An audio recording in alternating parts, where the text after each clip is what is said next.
জগদ্দল মেঘনা মোড় এলাকাতে প্রাক্তন সংসদ অর্জুন সিং এর বাড়ির পাশে বোমাবাজি ও গাড়ি ভাঙচুরের ঘটনায় চাঞ্চল্য ছড়ালো এলাকাতে। অর্জুন সিং এর বাড়ির পাশে একটি দুর্গাপুজো হয়, সেই পুজোতেই কিছু যুবক নাচানাচি করছিলেন। সেই মুহূর্তেই ওখান থেকে যাচ্ছিলেন ভাটপাড়া পৌরসভার 18 নম্বর ওয়ার্ডের তৃণমূল কাউন্সিলরের পুত্র নমিত সিং। হঠাৎই নমিত সিং ও তার দলবল সেইসব যুবকদের উপরে অতর্কিত হামলা চালায়। এবার অভিযোগ, পাশে থাকা অর্জুন সিং এর ভাইপো সঞ্জয় সিংহের গাড়ি ভাঙচুর করা হয় বলেও অভিযোগ।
কি দিয়ে মেরেছে? কি দিয়ে? পাথর?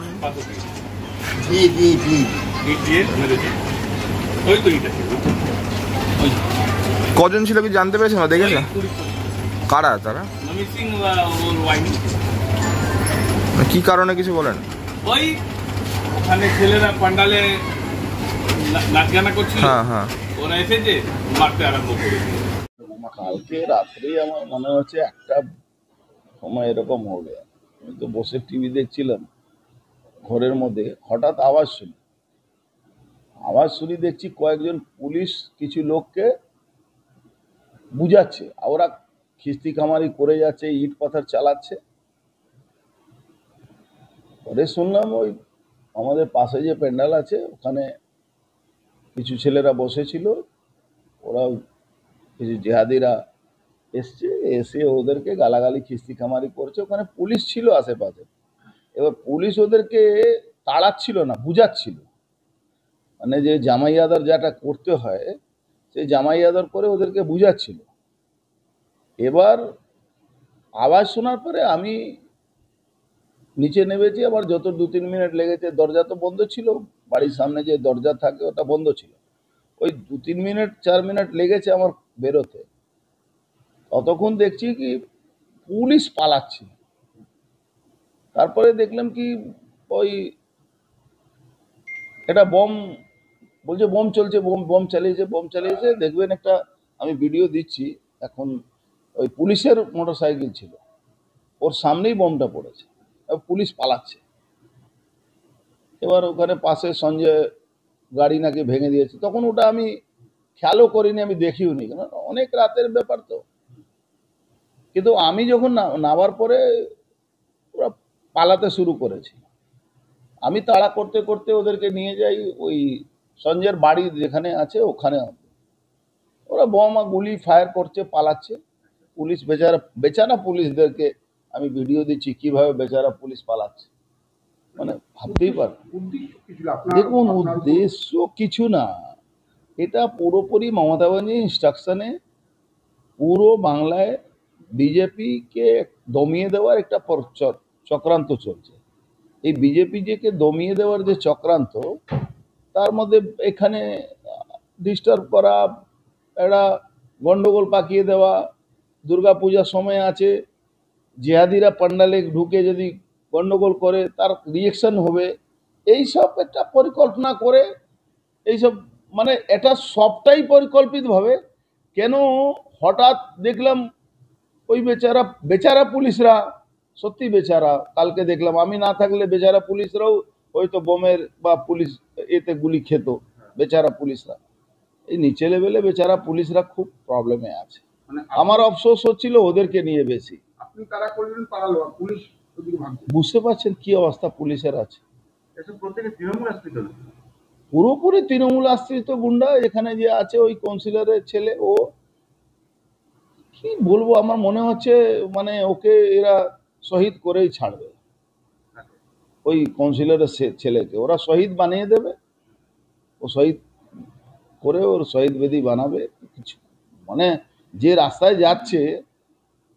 যদি ভাবুন এই ঘটনাটা একটু আরো অ্যাডভান্স, তো পাবলিক পিটিয়ে মেরে দিতে এদেরকে, তো তখন তো পাবলিক নেই বলতে গেলে, পাবলিক শূন্য। 2-4টা ছেলে যারা পুজোর মধ্যে ইনভলভ থাকে তারা বসেছিল প্যান্ডেলে।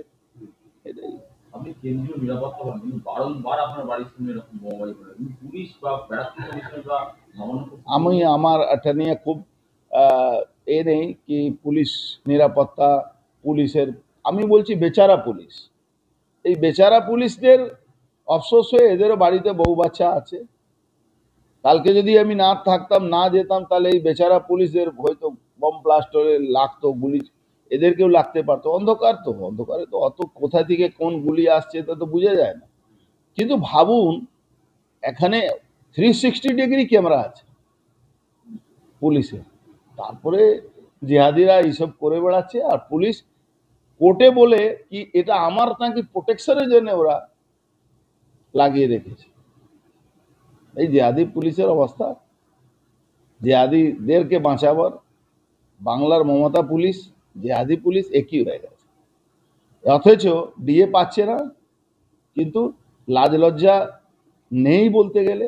এই বেচারা পুলিশ আর জেহাদি পুলিশের মধ্যে একটু ডিফারেন্স আছে। বেচারা পুলিশ হলো নিচে লেভেলে পুলিশ, আর জেহাদি পুলিশ হলো যারা উপর লেভেল থেকে এদেরকে ইনস্ট্রাকশন দেয়। আমি আপনাদেরকে দেখাচ্ছি, এই দেখুন ঘটনাগুলো। প্রাক্তন সাংসদের বাড়িতে হামলা, বোম, গুলি, গাড়ি ভাঙচুর, অভিযোগ তৃণমূল এবং তৃণমূলের কাউন্সিলরের ছেলে এবং কিছু নেতৃত্ব। প্রাক্তন সাংসদ মিথ্যের সাহায্য ছাড়া ওনার কাছে রাজনৈতিক কোনো বেস নেই এই মুহূর্তে। উনি শুধুমাত্র মিথ্যের উপরে টিকে আছেন, জোচ্চুরির উপরে টিকে আছেন, ভুলভাল কথার উপরে টিকে আছেন, সাম্প্রদায়িক কথা বলে উনি টিকে আছেন। এই মজদুর ভবন যেখানে ওনার বাসস্থান প্রাক্তন সাংসদের, সেখানে কয়েকটি বাচ্চা বাচ্চা ছেলেকে উনি পুষে রেখেছেন, যারা বিকেল হলেই ওখানে মদ্যপান করে ওই অফিসটার মজদুর ভবনের সামনে বসে তারা সাধারণ মানুষকে টোনটিটকেরি, মহিলাদের হাত ধরে টানাটানি, বিভিন্ন রকমের এই ধরনের কাজ করে এবং উপস্থিত থাকে সেখানে পাশে দাঁড়িয়ে সিআইএসএফ। এই পরিস্থিতিতে কালকে একটি নিরীহ ছেলে অমিত বলে যখন যাচ্ছিল একা, তাকে নৃশংসভাবে তাকে মারধর করা হয়েছে, তার অনেকগুলো স্টিচেস এসেছে এবং সে এখন আইসিইউতে ভর্তি। এই পরিস্থিতিতে অমিত সিং, রাজেশ সিং এর ছেলে, রাজেশ সিং অকল্যান্ড জুট মিলের ইউনিয়ন লিডার, সেই ছেলেটিকে ওই মজদুর ভবন অর্জুনের বাসস্থান তার সামনে ওকে ফেলে মারা হয় এবং তাকে এত মারা হয়, এত ব্লিডিং হচ্ছিল, তাকে ফেলে দিয়েছিল রাস্তার উপরে এবং সেখানে সিআইএসএফ দাঁড়িয়ে দেখছিল। এই পরিস্থিতিতে তাকে ওখান থেকে তুলে নিয়ে এসে হসপিটালে যাওয়া হয়। এবার অর্জুন যদি সৎসাহস থাকে তাহলে ওই ছেলেগুলোকে বাইরে বার করে দিক সিআইএসএফ এর পাহারার বাইরে, এবং উনি যে সিসিটিভি ফুটেজটা দেখাচ্ছে ওই পুরো সিসিটিভি ফুটেজটা পুলিশ প্রশাসনের হাতে দিয়ে দিক, কিন্তু উনি সেটা করছেন না। উনি মানে হচ্ছে অর্জুন সিং, যে কাপুরুষের মধ্যে সিআইএসএফ কে সামনে রেখে এই ধরনের কাজগুলো করে। আর এটা প্রথমবারের ঘটনা নয়, এর আগে কখনো গুড্ডু সিং, তার নাম হচ্ছে রঞ্জিত সিং, পাপ্পু সিং এর দাদা মানে সঞ্জিত সিং এর দাদা, মদ্যপান করে সামনের আমাদের মাইনরিটি একটি গলি আছে সেখানে যে যখন তখন মহিলাদের উপরে অত্যাচার, মারধর, এই ধরনের কাজ তিনি সবসময় করে বেড়াচ্ছেন। তো এটা একটা কমন ফেনোমেনা হয়ে গেছে আমাদের এই মেঘনা মোড়ের অর্জুনের বাসস্থান মজদুর ভবনের সামনে।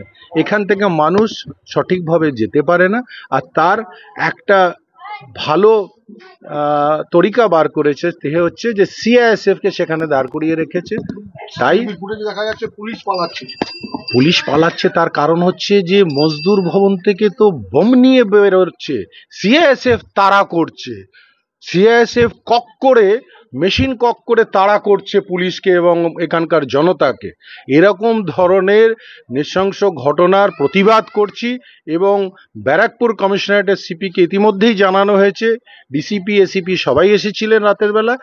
আমরা বলেছি আপনারা সঠিক তদন্ত করুন, সিসিটিভি ফুটেজ পুলিশ প্রশাসনেরও আছে, সেটাকে সামনে এনে যে যে দোষী আছে তাদের উপরে কিন্তু শাস্তি নিতে হবে, না হলে এইবার কিন্তু এটা জনতার দরবারে চলে যাবে, জনতা এটা বুঝবে। এবার কেন এইভাবে জনতার উপরে, সাধারণ মানুষের উপরে, মহিলাদের উপরে অত্যাচার, এবার কিন্তু পাবলিক এটা সহ্য করছে না, এবার কিন্তু ডেমনস্ট্রেশন হবে। এবার